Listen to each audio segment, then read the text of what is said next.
Weekly ট্রাভেলে স্বাগতম। আজ আমরা ঘুরব নতুন এক জেলা গাজীপুর। গাজীপুর 5টি উপজেলা নিয়ে গঠিত। আজ আমরা ঘুরব এর সবচেয়ে উত্তরে শ্রীপুর উপজেলা। দেখব শ্রীপুর উপজেলার আমাদের প্রথম tourist spot CCDB climate centre. আজ আমরা দেখব এর বেশ কিছু প্রযুক্তি। এখানে কিভাবে যাবেন, কিভাবে ঘুরবেন, কি দেখার আছে সবকিছু বিস্তারিত বলবো এই পর্বে। সঙ্গেই থাকুন।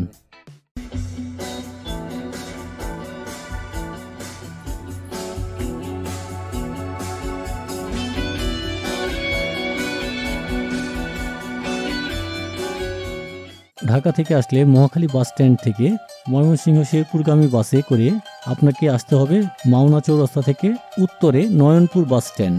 ভাড়া পড়বে 100 টাকা। এখানে ব্রিজ দিয়ে পার হবেন। পূর্ব দিকে রাস্তা গিয়েছে। এখান থেকে অটো নিয়ে যাবেন মুরগি বাজার।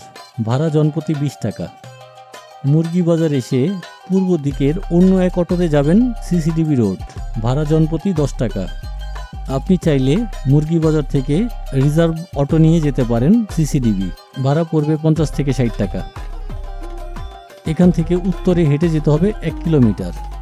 একটু দাঁড়াবেন, যদি একটা অটো পেয়ে যান তাহলে 10 টাকা দিয়ে চলে যেতে পারবেন সিসিডিবি। আমরা এই রোড ধরে আসলাম, আর ডান দিকেই সিসিডিবি।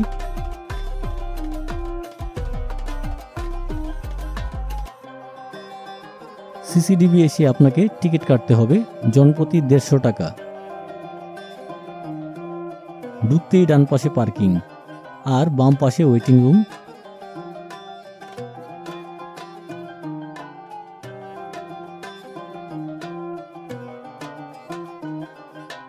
এখানে আছে পার্কের ম্যাপ।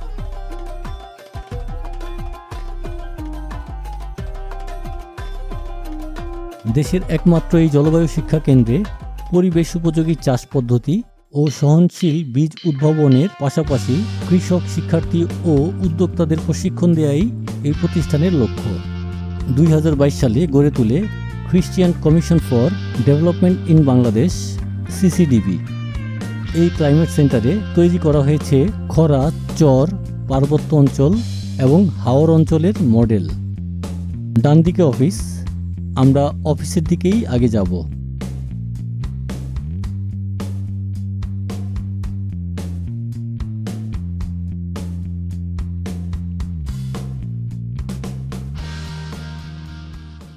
শুরুতে ডান দিকে একটি সোলার প্যানেল দেখা যাচ্ছে। এটি হলো আসলে সোলার ট্র্যাকার। সোলার ট্র্যাকার এমন একটা যন্ত্র যা সূর্যকে অনুসরণ করে থাকে, অর্থাৎ সূর্য পূর্ব থেকে পশ্চিমে ঘুরে যন্ত্রটি সাথে সাথে ঘুরে, ফলে অনেক বেশি সূর্যরশ্মি এর উপরে পড়ে এবং যন্ত্রটি অনেক বেশি ইলেকট্রিসিটি প্রডিউস করতে পারে। বলা হয় যে এইভাবে 30 থেকে 40% আউটপুট বাড়ানো যায়।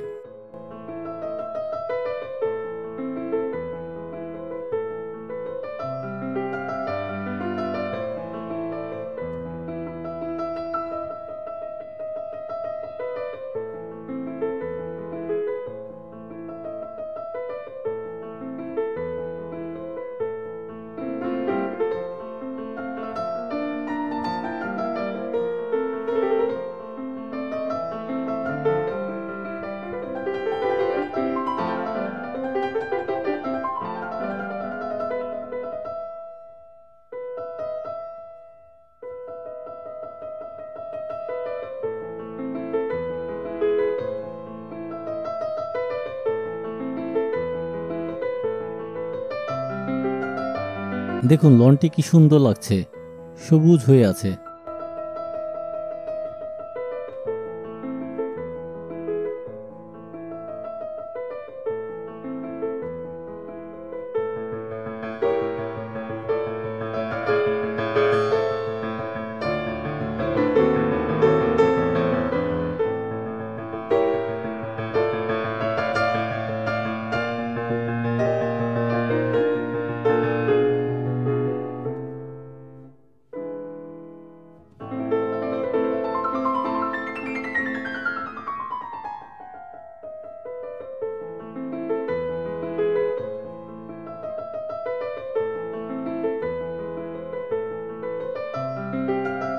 এখানে সিঁড়ি, দোতলায় আছে লাইব্রেরি।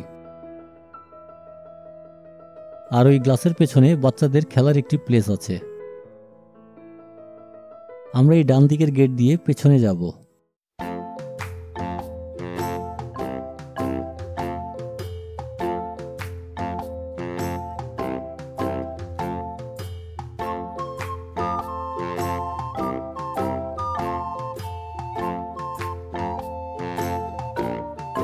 বারো বছরের কম এবং 4 ফুট উচ্চতার কম বাচ্চাদের জন্য এই জোন তৈরি করা হয়েছে।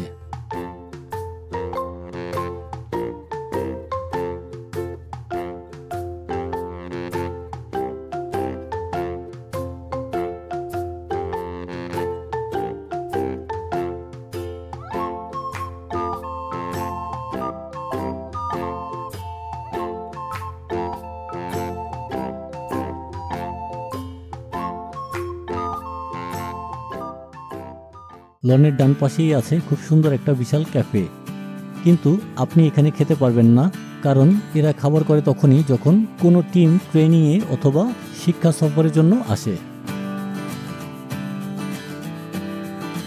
আমরা রেস্টুরেন্টের পাশ দিয়ে একটু সামনে যাই। ডান দিকে এটা হলো স্মোকিং জোন।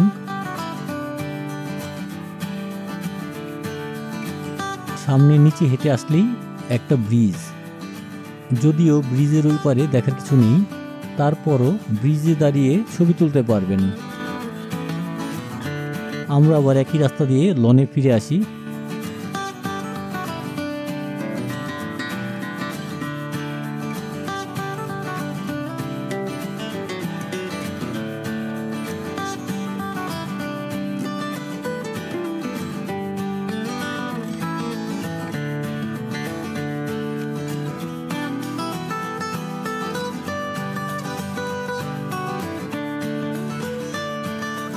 ওই যে ডান দিকে দেখেন কিভাবে পানির ওপর সবজি চাষ করা যায় তা এখানে দেখানো হচ্ছে। বন্যায় তলিয়ে যাওয়া এলাকায় এইভাবে চাষাবাদ করা যেতে পারে। ডানে দেখানো হয়েছে পানি ফিল্টার করার একটি পদ্ধতি, যার নাম পন্ড স্যান্ড ফিল্টার। পুকুরের পানিকে বিভিন্ন ইউনিটে সিরিজ আকারে রাখা ইটের খোয়া আর বালুর মাধ্যমে পরিষ্কার করে। এটি উপকূলীয় এলাকা বা আর্সেনিক দূষণ এলাকায় খাবার পানি সরবরাহের একটি বিকল্প ও জনপ্রিয় পদ্ধতি।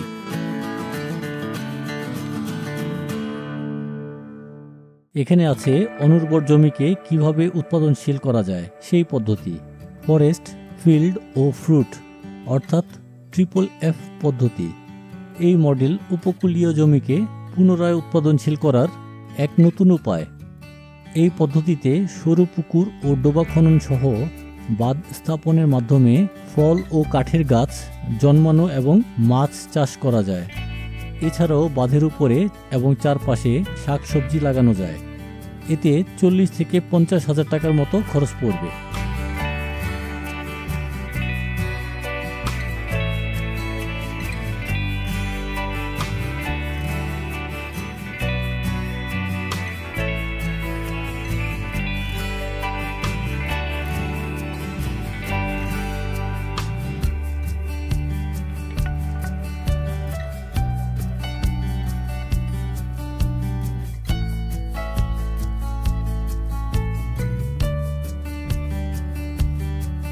আমরা সেই আগের জায়গায় চলে এসেছি যেখান থেকে ডানে অফিসের দিকে গিয়েছিলাম। এখন যাব বাম দিকে।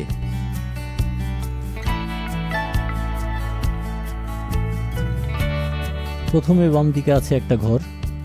এখানে কোকো ডাস্ট ব্যবহার করে চারা উৎপাদন করা হয়।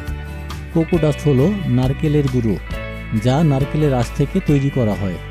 হালকা ওজনের এবং পানি ও পুষ্টি ধারণ ক্ষমতা বেশি থাকায় এটি মাটির বিকল্প হিসেবে ব্যবহার করা যায়।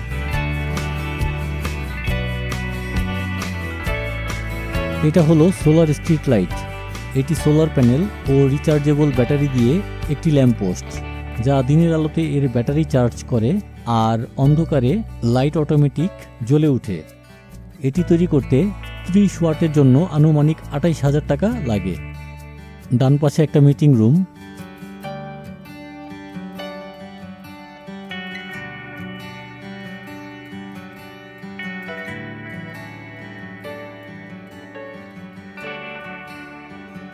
আর বাম পাশে গ্রামীণ স্টাইলে অনেকগুলো হাউস করে রাখা আছে।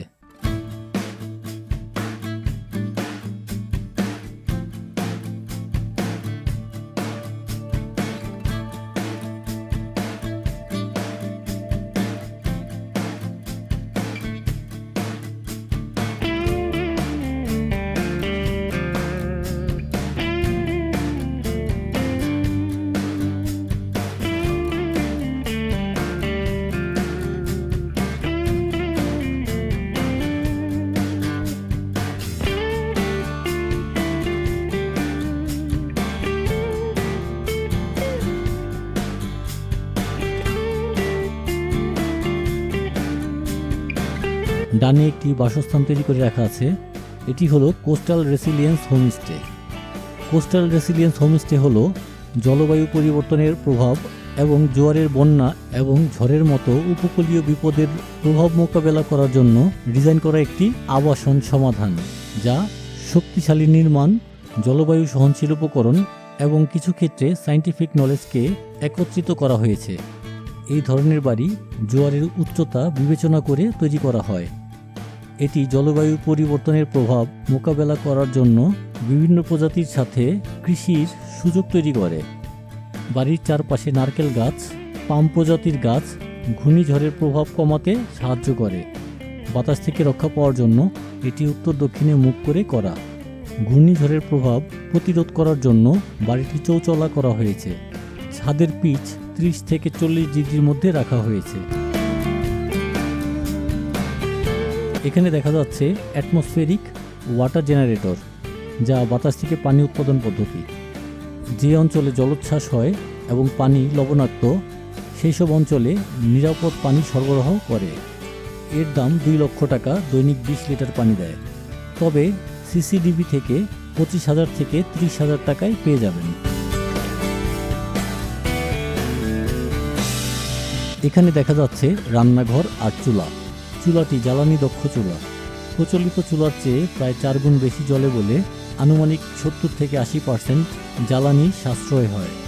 চুলাটির খরচ পড়বে 8,000 থেকে 8,500 টাকার মতো।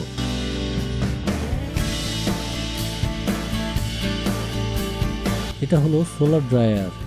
এটি সোলার পাওয়ার ব্যবহার করে খাদ্য, ফসল, শস্যদানা, শাকসবজি, আচার ইত্যাদি শুকাতে পারে, ফলে বিদ্যুতের প্রয়োজন হয় না। এটি তৈরিতে আনুমানিক 31,000 টাকার মতো লাগে। এটি হলো লবণাক্ত পানি থেকে খাবার পানি উৎপাদনের প্রযুক্তি। সোলার পাওয়ার ব্যবহার করে লবণাক্ত অঞ্চলের মানুষের জন্য বেশ ভালো একটা উপায়। এটি তৈরি করতে স্ট্যান্ড সহ প্রায় 20 থেকে 25,000 টাকা খরচ পড়বে। এটা হলো বৃষ্টির পানি সংরক্ষণ পদ্ধতি। বৃষ্টির পানি সংরক্ষণ করে পরে খাবার জন্য অথবা অন্য কাজের জন্য ব্যবহার করা যায়। এখানে চালে পড়া পানি একটা পাইপের মাধ্যমে ট্যাঙ্কে আসে এবং মাঝখানে ফিল্টার হয়ে আসে। এটা তৈরি করতে প্রায় খরচ পড়বে 10 থেকে 15,000 টাকা 1000 লিটার ট্যাঙ্কের জন্য।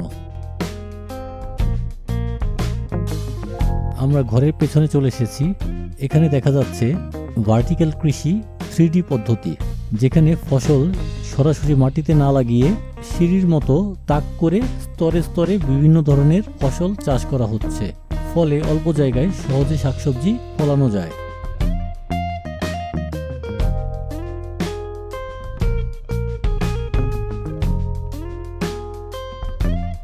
ডানের এই ঘরে করা হয় হাইড্রোপনিক কৃষি। এটা হলো মাটি ছাড়া চাষাবাদ করার একটা পদ্ধতি। এই পদ্ধতিতে গাছের প্রয়োজনীয় পুষ্টিগুণ মিশানো পানি দিয়ে নানা রকমের সবজি ও ফল চাষ করা হয়। বামে এটা হলো অর্গানিক সেন্টার।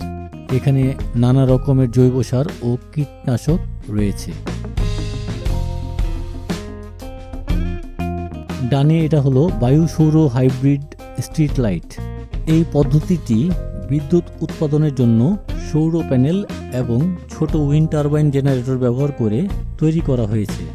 এটি তৈরিতে খরচ পড়ে প্রায় 60,000 টাকার মতো।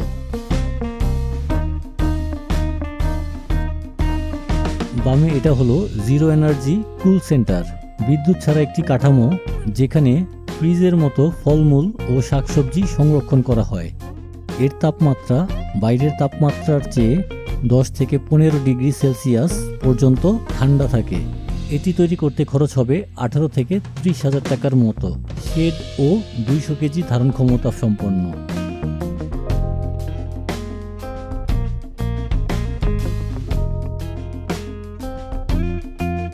ডান পাশে বায়োস্লারি ব্যবহার করে বেশি ফলন করার জন্য একটি প্রক্রিয়া চলছে।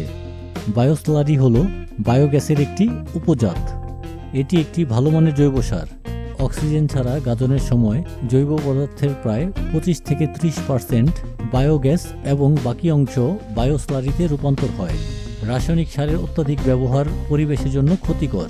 বায়োস্লারির ব্যবহার রাসায়নিক সারের প্রয়োগ 50% পর্যন্ত কমায়। ডানে এই জমিতে ড্রিপ সেচ ব্যবস্থা করা হয়েছে। ড্রিপ সেচ এক ধরনের ক্ষুদ্র সেচ ব্যবস্থা, যাতে গাছের গোড়ায় বা শিকড়ে ফোঁটায় ফোঁটায় পানি দেওয়া হয়। প্রতি বিঘা জমিতে ড্রিপ সেচ ব্যবস্থা করতে প্রায় 15 থেকে 25 হাজার টাকা খরচ পড়ে। আমরা মিটিং রুমের ভেতর দিয়ে ডান দিকে বের হব।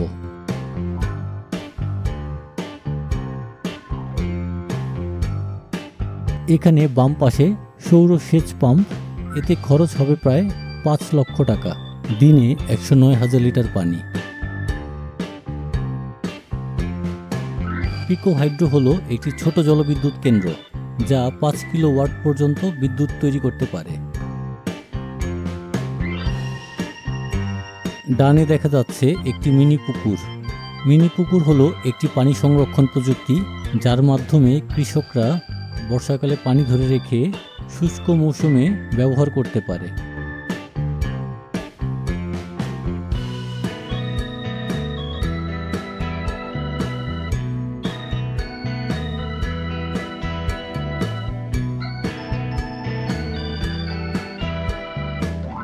ডান পাশে চমৎকার একটি গ্রামীণ বাসস্থান।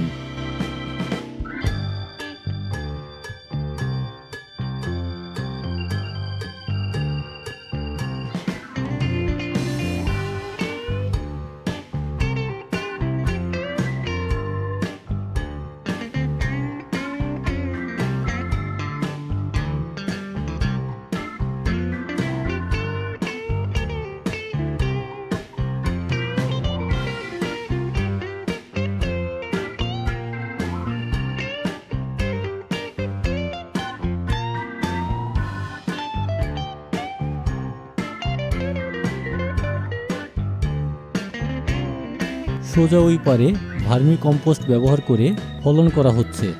ভার্মি কম্পোস্ট হলো কেঁচো সার।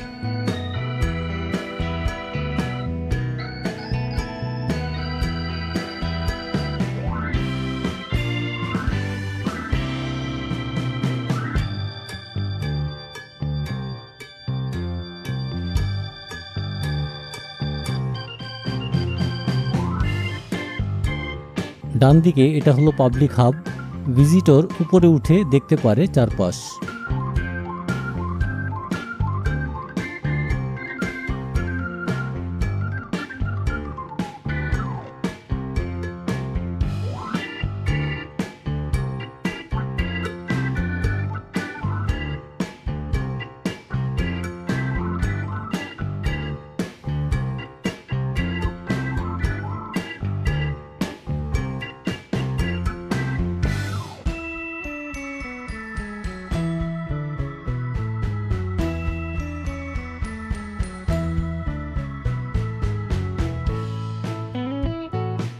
বাম পাশে এটা হলো সৌর সেচ পাম্প। এটাই হলো বাংলাদেশের প্রথম সেচ পাম্প, যা 1984 সালের। নেদারল্যান্ডস সরকার 4টি পাম্প সিসিডিবিকে উপহার দেন।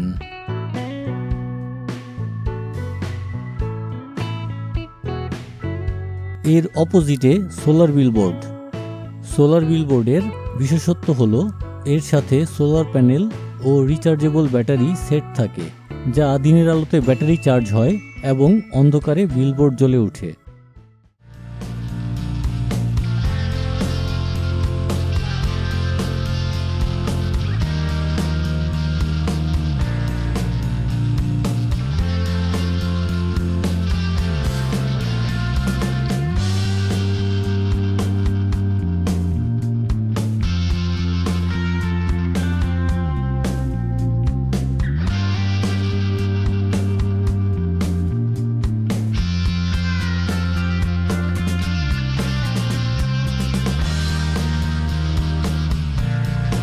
বামে এটা হলো একটা উইন্ড টারবাইন, যা বাতাস থেকে বিদ্যুৎ উৎপন্ন করে।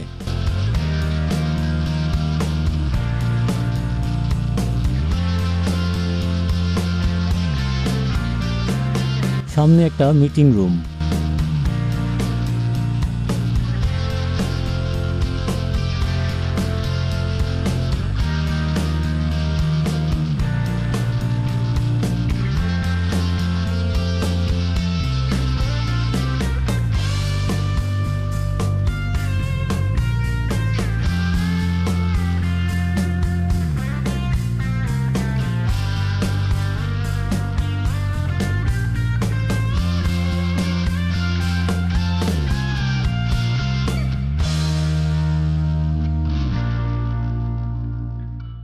ডানে একটি পাবলিক হাব। আমরা বামে দেখি আর কি আছে। বাম পাশে আছে হাওর এলাকার বসতবাড়ি, একটা ঘর, টয়লেট ও কিচেন। ডান পাশে এটা হলো সোলার ট্র্যাকার, এর সম্পর্কে শুরুতেই বলেছি। এখানে দেখা যাচ্ছে ভাসমান সবজি বাগান, এটাও শুরুতে বলেছি। এটা হলো সোলার ওয়াটার হিটার, এটি তৈরি করতে খরচ পড়বে প্রায় 30 থেকে 35,000 টাকা।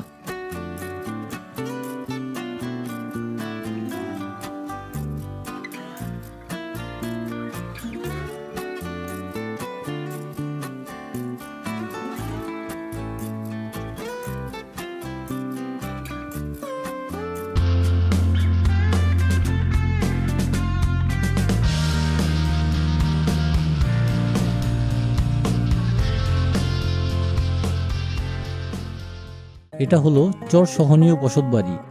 চর এলাকায় নানা রকম সমস্যা হয়, যেমন আকস্মিক ও প্রবল বন্যা, সেচ ও পানীয় জলের অভাব। এখানে আছে অর্ধবৃত্তাকার প্রতিফলিত সৌরচুলা, এটি সূর্যের তাপ ব্যবহার করে রান্না করে। এই চুলায় রান্নার সময় এর আয়নার মতো চকচকে পিঠকে সূর্যের দিকে ফিরিয়ে রাখা হয়। এটি তৈরি করতে লাগে প্রায় 30 থেকে 60,000 টাকা। বামে এটা হলো এভাকিউটেড টিউব কুকার, এটা সূর্যতাপে রান্না করে। এটি তৈরিতে খরচ পড়ে আনুমানিক 10 থেকে 15,000 টাকা। এখানে দেখা যাচ্ছে রেজড টিউবওয়েল, বন্যা কবলিত এলাকায় একটু উঁচু করে টিউবওয়েল সেট করা হয়েছে।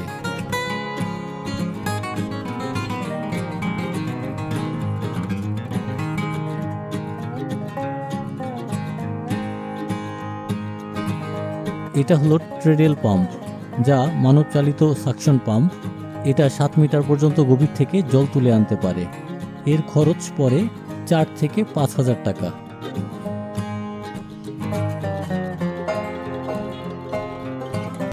এখানে চমৎকার একটা দীর্ঘ কাঠের ব্রিজ, এর উপর দিয়ে চলে যাব যেখান থেকে স্টার্ট করেছিলাম। বামে ভাসমান ধান চাষ হচ্ছে।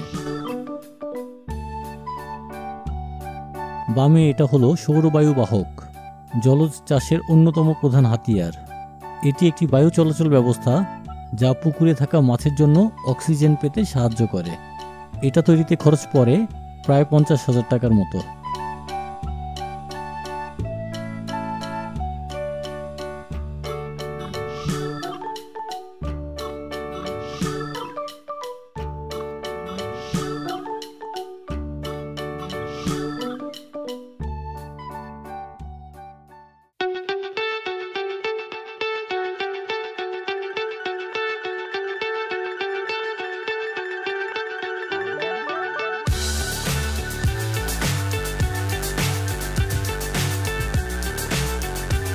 ব্রিজ অনেক সুন্দর করে তৈরি করা হয়েছে।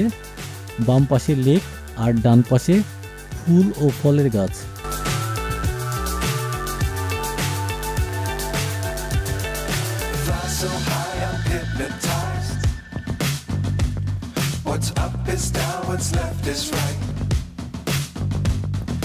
Chasing stars and holding you. I can't see the end, but we'll see it through.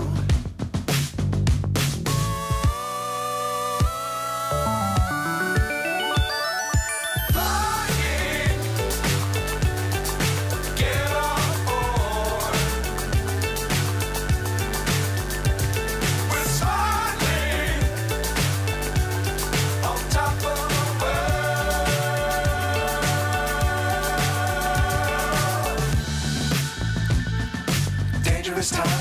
fly too high. Be sure to keep the ground in sight. Fly forever if you keep it tight. Love the world, but keep the sky on your mind. Flying, get on board. We're soaring on top of the world. Flying, get on board. We're soaring on top of the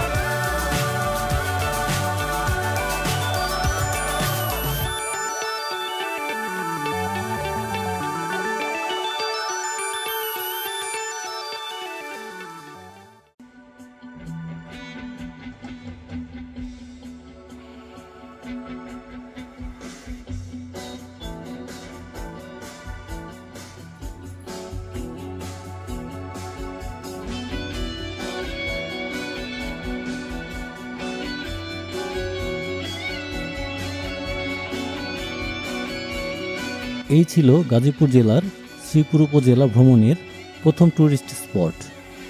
ভালো লাগলে like বাটনে click করবেন আর আপনার মতামত কমেন্টে লিখবেন। Next পর্বে এখান থেকে আমরা আপনাদের নিয়ে যাব শ্রীপুর উপজেলার চেনা অচেনা আরও অনেক ট্যুরিস্ট স্পটে।